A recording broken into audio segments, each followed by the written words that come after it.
What's this state thing I mentioned? In general, state is data or information your app or your widgets in your app use. State can be things like a username, or in our case, the index of the question we want to show. So app-wide state would be things like, is the user authenticated?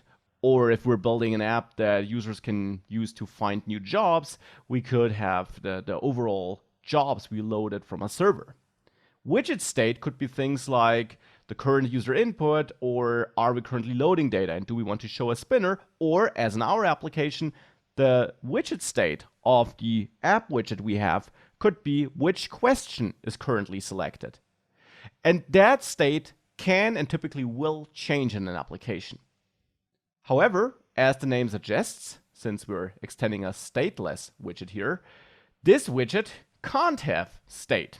Now that might sound very restrictive and strange, since we typically have interactive applications where things should change. Why would we have widgets that can't change? Well, typically in your Flutter application, you will have more than one widget, and we'll soon have more than one widget here as well. And some widgets are only there to output something, like that text widget, which is built into Flutter. This is a widget which has no state in it. It gets the text from outside passed in. That is passed in when the widget is created, so it never changes whilst the widget is there. And it just outputs the text. It does nothing else. It doesn't react to clicks on the text or anything like that. Therefore, text would be a perfect stateless widget, and indeed it is. And a lot of the widgets are only concerned with outputting data with certain styles, certain colors, or in a certain structure. Some widgets, however, need to change data. Like our app here, we want to change that question index.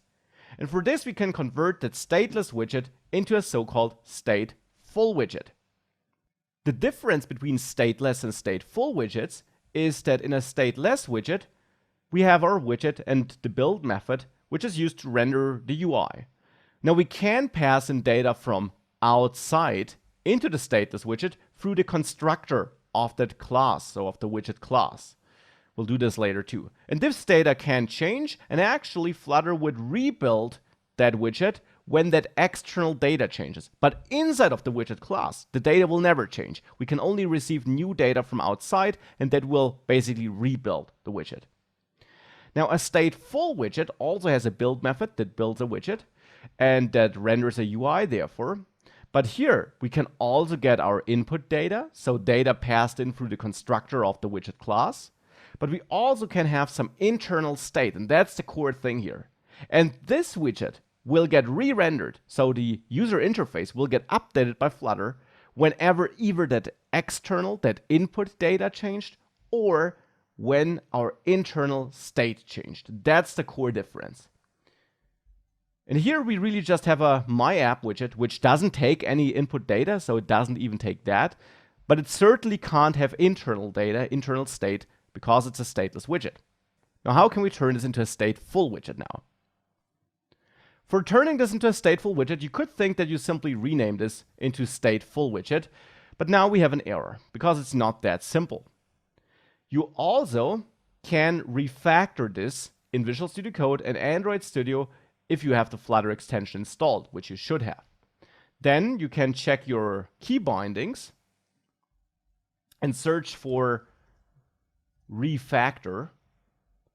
And you should find a key binding which you can use to get refactoring suggestions. And if you place your cursor on stateless widgets, if you click on that and you then use that key binding, here I get the suggestion of converting this to a stateful widget. We could do that, and in the future we will take advantage of this because it's super fast. But here I won't do that because I want to show you what makes up a stateful widget step by step. Now, the first step is indeed that you rename this to stateful widget. Stateful widget, is a class provided by the material package here. So this exists, so you can use that. Now, however, a stateful widget is a bit more complex than a stateless widget. It's actually not just one class, it's instead a combination of two classes. So let's close the curly brace of our first class here. And let's add a second class with all of that content down there with the build method and so on being part of that second class. This is now typically named myAppState. Not myAppState, but your widget name plus state after it. So in this case, myAppState, because my widget here is also named myApp. myAppState now extends state. And now you can open your curly brace again. State, again, is a class imported from Material Dart, and state is a generic class. Now comes the more complex part. Why do we have two classes, first of all? Because the way Flutter works internally, into which I'll dive a bit deeper later, is that the widget itself can be recreated. This class can be recreated. When the external data changes, this will be recreated, basically. The state, however, is persistent. It's attached to that widget, so it's attached to that element in the user interface which you see. But unlike that class here, it's technically not recreated. And that's important for storing your state, so that when the question index changes and the external data passed into the widget itself changes, only that is rewritten, is rebuilt, and our data here is not reset. And if that's not entirely clear yet, it will become clearer once we start passing data into the widget itself. So we have that separation so that this data here, the state, can be persistent, whilst this widget itself can be rebuilt. Now we need to tell Flutter that this state class belongs to this widget class, however. To us humans, to us developers, it's clear because of the naming, myAppState and myApp, but the naming is just a convention, it's not a rule. And therefore, Flutter does not take the name as an indicator that this class here belongs to this widget. Instead, to set up a connection, we need two things. First of all, state is a generic type, so we should add angle brackets there, and in between, we add a pointer at our class here. So here I add myApp. This tells Dart and Flutter that this state belongs to the myApp class. So this is one part of the connection. The second part has to be done here inside of the myApp class, so inside of the widget. There, we have to add a new method, the createState method. Now here I get a suggestion by my IDE, and if I hit enter, it automatically adds it for me. Now createState, as you can see, is a method that takes no arguments, but that in the end has to return a state object, which is connected to a stateful widget. Now that's exactly what we have down there. It's an object that's of type state in the end, because it inherits from state, and that is connected to myApp, which is a stateful widget. So here we want to return a new myAppState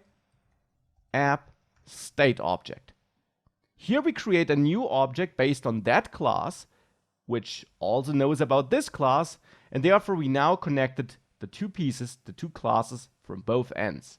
Here we also have override again, because createState is a method provided by stateful widget. It needs to be overwritten, and again, to be clear that we are doing this deliberately, we add override here. Now we have that connection set up from both sides. And now with this change, the build method is now inside the state, not inside the widget, because the state holds the data that is used by the build method. With this now changed, and nothing else changed, if we now save this, and we restart our application, because if you do such a transformation, hot reload typically doesn't work, so you need to do a full restart with that green arrow here, or the shortcut which it shows there. Now with that, if you go back and you click answer 1, please watch the what's your favorite color text. Still nothing changes. We see the output go up there with the print statement, which is still part of answer question, but still nothing changes in the UI. Well, the reason for that is that still, even with this transformation to stateful widget and state, Flutter doesn't automatically update and re-render the user interface just because we tap the button. And that's good, because for performance it would not be that great if Flutter would re-render the user interface on every tap of the user. If we tap somewhere and Flutter takes this as an indicator to re-render everything, then our app would certainly have a horrible performance. Instead, we have to tell Flutter that we're about to change the state, and that when this state is changed, it should re-render this widget. We do that by wrapping the code where we do change data inside of our state that is reflected in the user interface. And the question index is, of course, reflected because it controls which question is shown. So when we change that, we wrap this in a setState function. SetState is a function, or a method to be precise, that is provided by that state class which we inherit. And setState takes a function, typically an anonymous function, so a function here with no arguments and then the function body. And inside of this function, which we passed to the setState function, so a function that takes a function as an argument, that's just how it is. Inside of this function, we move that code where we change our property in this case, the property which also is used in build. Now with that, if we now save this and we do a full restart, if you now watch what's your favorite color and I click answer 1, you see now it changes to what's your favorite animal. And this now happens because of setState and us using a stateful widget. Now throughout this course, we'll work with both stateless and stateful widgets. As you will learn, the majority of widgets will actually be stateless, because more often than not, you're just concerned with outputting something in a nice way. But occasionally, you need to change data. You need to react to user input and change something, and then we'll use stateful widgets, which are the other core type of widget Flutter supports and knows. By the way, please note that if you press this more than once, you of course get an error, because then you change question index to 2, and you would try to access the third question, which we of course don't have.